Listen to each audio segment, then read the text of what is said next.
प्यारे नबी सल्लल्लाहु अलैहि वसल्लम का फरमान हमारी रहनुमाई करता है। प्यारे नबी सल्लल्लाहु अलैहि वसल्लम की हर बात में कोई हिकमत छुपी होती है। नबी सल्लल्लाहु अलैहि वसल्लम ने एक बार सहाबाए किराम से फरमाया,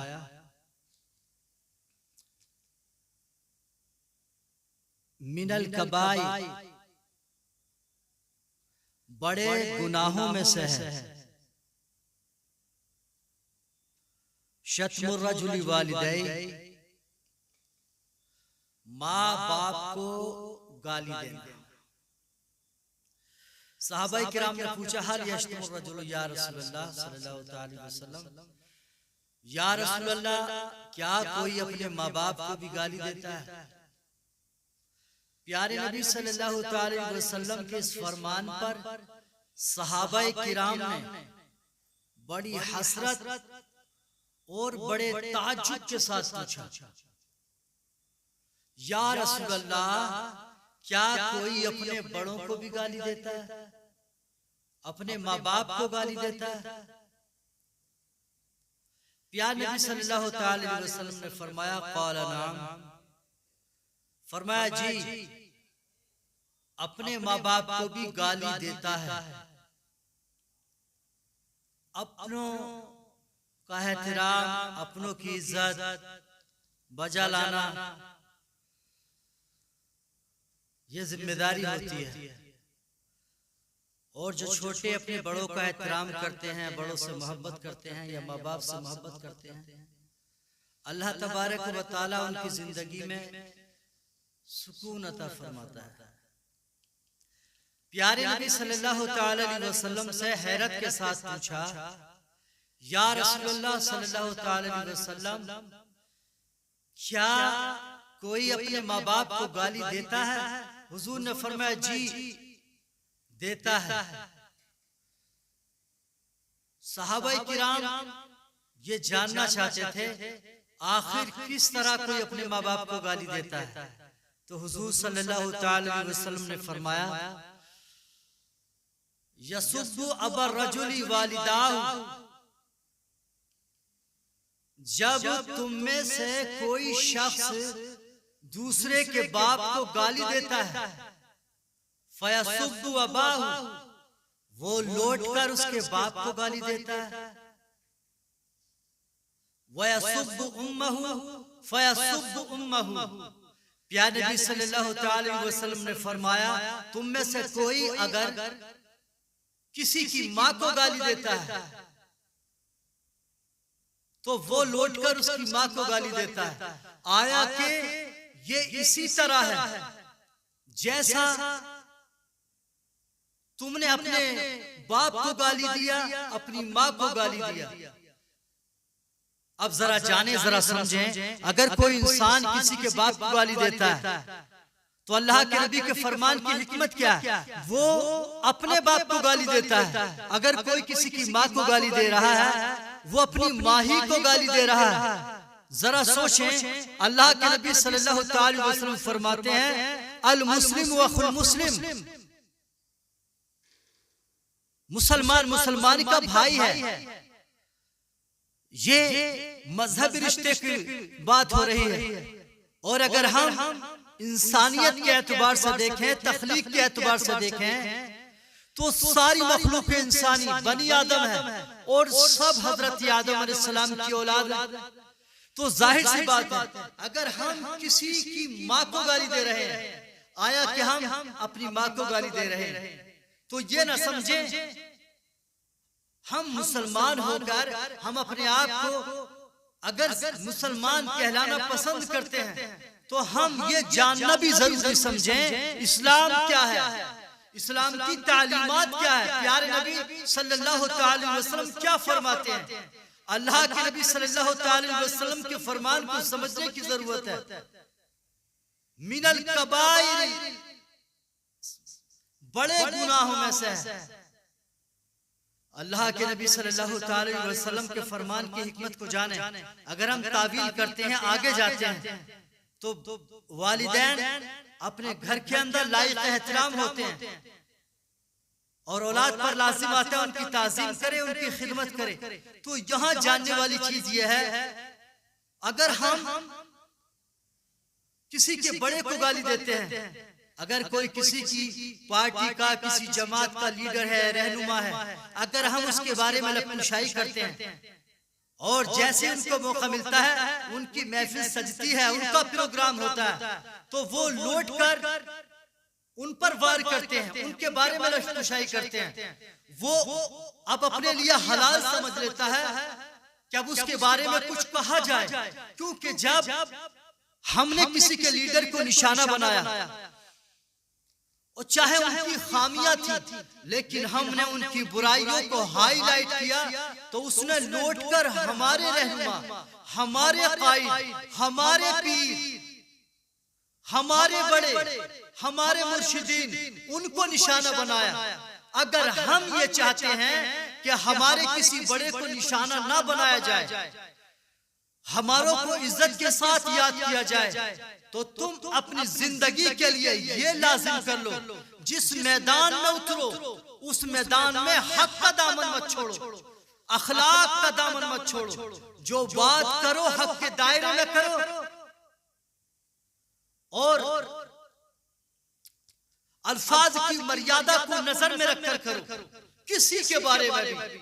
अब यहाँ बड़ों का मामला है, जिनको हम इज्जत देते हैं, जिनका एहतराम करते हैं, तो जरूरी नहीं है किसी के माँ बाप हैं तो बड़ा भाई होता है, उसको घर के अंदर या खानदान में कोई वली होता है, सरपरस्त होता है, उसको इज्जत दी जाती है, या किसी के सर पे पगड़ी बंदी होती है, कोई वारिस होता है, जिम्मेदार होता है। तो ऐसी सूरत में भी हमें इस चीज का लिहाज रखना चाहिए, जो किसी का लीडर हो या बड़ा हो, चाहे घर के अंदर हो या कंपनी में हो या पार्टी, किसी दल में, किसी जमात में हो, अखलाक के साथ इंसान को पेश आना चाहिए। उसको इतना जुदा ना करें कि उसको इंसानियत के उसूलों से ही बाहर निकाल दें। दूसरा चाहे कितना भी बेलगाम है, कितना भी गलत कर रहा है, भोंक रहा है, तो हम पर लाजिम आता है कि हम कुत्ते के साथ कुत्ता ना बने, क्योंकि कुत्ते की आदत है गली कूचों में भौंकना, जो उसका फन है, जो उसका हुनर है। तो हम पर यह लाजिम आता है कि हम कुत्ते के साथ कुत्ता ना बने, बल्कि अगर हम कुत्ते की भी अगर तरबियत करें, उसमें भी इंसान की आदतें शामिल हो जाती हैं। हम अखलाक का दामन ना छोड़ें। अगर हम अपने आप को मजहबी कहलाते हैं तो मजहब परस्त बने। अगर हम अपने आप को अमन और सलामती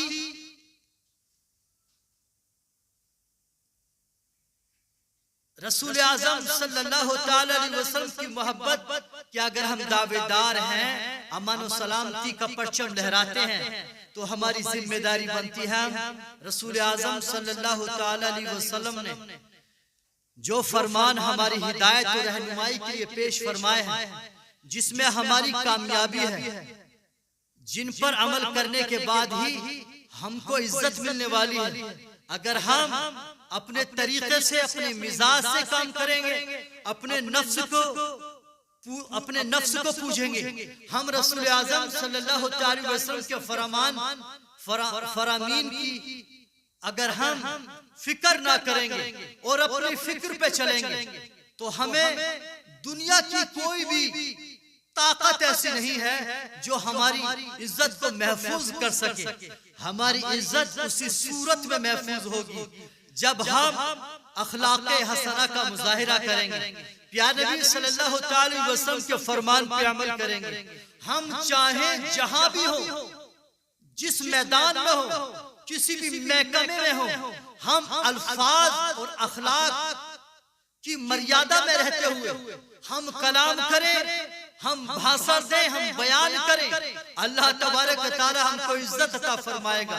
ऐसा नहीं है अगर किसी इंसान के अल्फाज सख्त हैं, अगर किसी इंसान का लहजा शदीद है जो हमको ना पसंद आता है, तो मेरे भाई हम उसके लहजे को नरम करने के लिए, उसको अखलाक सिखाने के लिए रसूल आजम सल्लल्लाहु अलैहि वसल्लम की जिंदगी पे गौर करें। हम रसूलुल्लाह सल्लल्लाहु अलैहि वसल्लम की सुन्नत पे अमल करें। अल्लाह तबारक व तआला हमारे माहौल को बेहतरीन फरमा देगा। अल्लाह तबारक व तआला की बारगाह में दुआ करें, अल्लाह तबारक व तआला हम सबको रसूल आज़म सल्लल्लाहु अलैहि वसल्लम के फरमान पे अमल की तौफीक अता फरमाए। आयत करीमा को जो मैंने इस बात में मौजूए सुखन बनाया है, अल्लाह के नबी सल्लल्लाहु अलैहि वसल्लम फरमाते हैं वक़ुल रब्बिरहमहुमा कमा रब्बयानी सगीरा। अल्लाह का कलाम है, प्यारे नबी सल्लल्लाहु अलैहि वसल्लम की ज़बान मुबारक से अल्लाह का कलाम हमारी रहनुमाई फरमा रहा है। प्यारे नबी सल्लल्लाहु अलैहि वसल्लम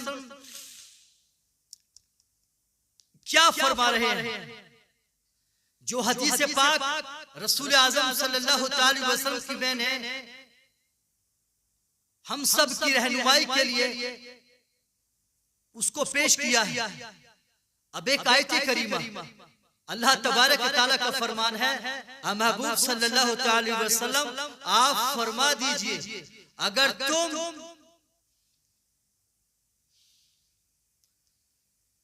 अपनी जिंदगी में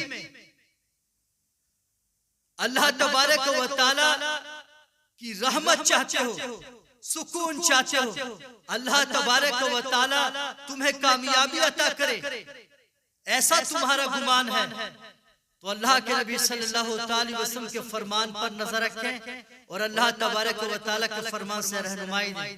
अल्लाह तबारक व तआला ने फरमाया, महबूब सल्लल्लाहु अलैहि वसल्लम आप इनको तालीम फरमाइए, इस तरह अल्लाह की बारगाह में दुआ करो, ए मेरे रब तू हमारे साथ इस तरह नरमी फरमा जैसा कि कमसिनी में बचपन में हमारे माँ बाप हमारे साथ किया करते थे।